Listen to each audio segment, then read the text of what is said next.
Պատերազմի 18-րդ օրը վարչապետն ուղերձով դիմեց Հայաստանի, Արցախի ու Սփյուռքի հայությանը, վարչապետն արձանագրում է, այս ընթացքում մեր զորքերը հյուսիսային եւ հարավային ուղություններով որոշակի նահանջ են ունեցել, թշնամին փոխել է մարտավարությունը, փորձում է դիվերսիոն խմբերով խառնաշփոթ ստեղծել հայերի թիկունքում, ու չնայած դրան Արցախի պաշտպանության բանակը ծանր մարտերով մարդուժի եւ տեխնիկայի կորուստներ կրելով իրավիճակը պահում է վերահսկողության տակ ու հակառակորդին պատճառում մարդուժի եւ զինտեխնիկայի մեծաթիվ կորուստներ։ Մեզ համար չափազանց կարևոր է հասկանալ ստեղծված ռազմաքաղաքական իրադրությունը, բայց սրա համար էլ նախ պետք է հասկանանք այս պատերազմի ծագման պատճառներն ու պայմանները։ Ղարաբաղի հարցի բանակցային գործընթացում Ադրբեջանը քայլ առ քայլ հասել էր մի կետի, որտեղ ըստ էության հայ ժողովրդի առաջ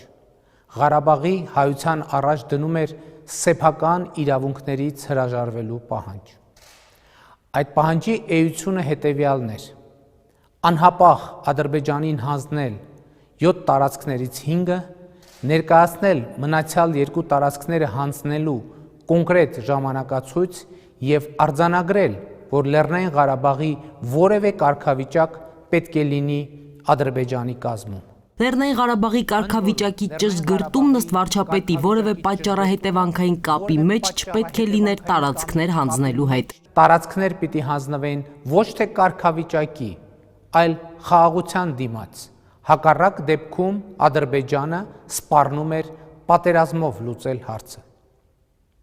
Մեր կառավարությունը, որ բանակցային այս բազան ստացել էր որպես ժառանգություն կամ ավելի ճիշտ բանակցային եզրափակիչ հանգրվան, ըստ էության հրաժարվեց նման ձևով հարցի քննարկումից, որովհետև դա անընդունելի էր։ Նիկոլ Փաշինյանը վերլուծելով իրավիճակը արձանագրում է, որ առանց Արցախի կարգավիճակի որոշակիության հարցի կարգավորումը հնարավոր չէ։ Մինչդեռ Ադրբեջանը մերժում է կարգավիճակի շուրջ որևէ լուրջ քննարկում, համարելով միակ կարգավիճակը, որ կարող է ունենալ Արցախը, ինքնավարությունն է Ադրբեջանի կազմում։ Սա նշանակում է, որ Ղարաբաղն Ադրբեջանի համար պետք է հայաթափվի։ 2020 թվականի հուլիսին տեղի ունեցած Տավուշյան հաղթական մարտերը ապացուցեց շատերի համար անսպասելին։ Ադրբեջանական բանակը ի վիճակի չէ ռազմական ճանապարհով լուծել Ղարաբաղի հարցը։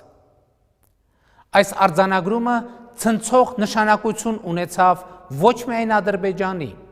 այլև բազմաթիվ այլ երկրների եւ առաջին հերթին Թուրքիայի համար։ Հուլիսյան մարտերից անմիջապես հետո սկսվեցին թուրք-ադրբեջանական աննախադեպ ծավալի զորավարժություններ։ Մեծաթիվ թուրքական զորախումբ եւ ռազմական տեխնիկա տեղափոխվեց Ադրբեջան։ Զորավարժությունների ընթացքում նրանք կրկին համոզվեցին, որ Ադրբեջանի բանակը ի վիճակի չէ մոտ ապագայում կոնկրետ խնդիրներ լուծել։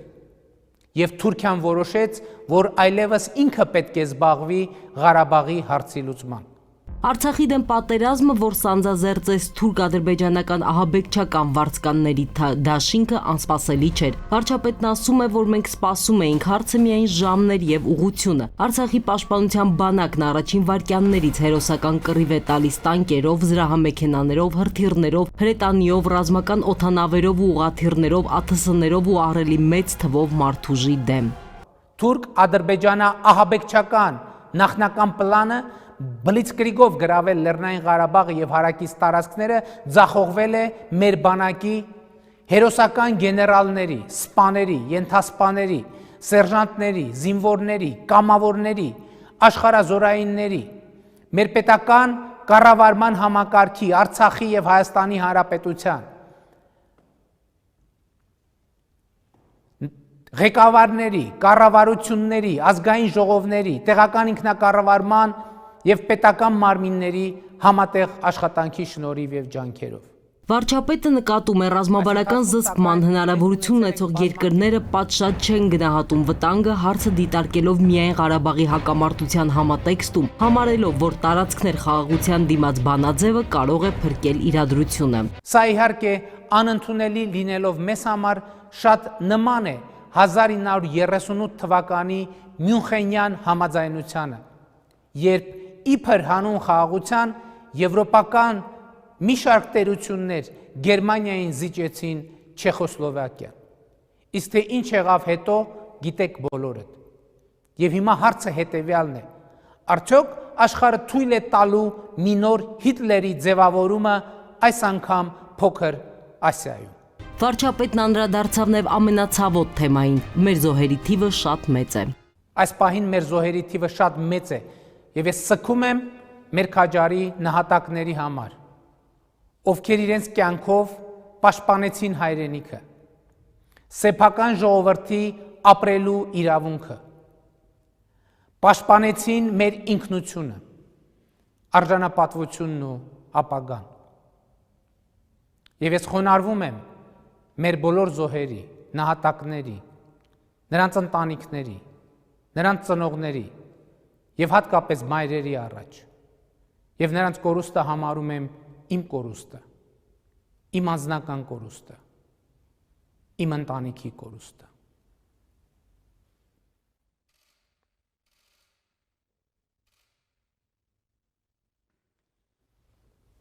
Անցած ուրբաթ Մոսկվայում ընդունված հայտարարությունը հետագա կորուստները կանխելու համար էր, բայց Ադրբեջանը հավատարիմ չմնաց հրադադարի պայմանավորվածությանը, այս պահին էլ հարձակումները շարունակվում են։ Վարչապետից առաջ Արցախին, Հայաստանին ու Սփյուռքին ուղղված կոչով դիմել էր Արցախի նախագահ Արայիկ Հարությունյանը։ Նա հայտնել էր, որ թշնամին որոշ հատվածներում ունի առավելություններ, ռազմի ճակատը օր-օրի տեղափոխվում է ավելի խորք։ Այսօր հավատում ենք, որ հաղթելու ենք։ Մենք պետք է համախմբվել։ Մենք պետք է միավորվել եւ ամենակարևորը մասնակցել մարտական գործողություններին։ Ակնկալում եմ իմ եղբայրների ակտիվ մասնակցությունը, Սփյուռքում ապրող ղարաբաղցիների, Հայաստանում ապրող մեր եղբայրներին։ Օրհասական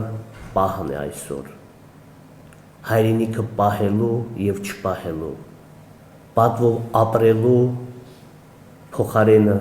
անպատիվ ապրելու իրավունքից հրաժարվելու։ Մենք պետք է պատվով շարունակենք ապրել։ Արցախի ու Հայաստանի ղեկավարները շեշտում են, Արցախն ուզում է հարցը լուծել խաղաղ բանակցային ճանապարհով, բայց հակառակորդին զինադադար կարելի է միայն պարտադրել։ Մանու Իրիցյան, ժամը լրատվական։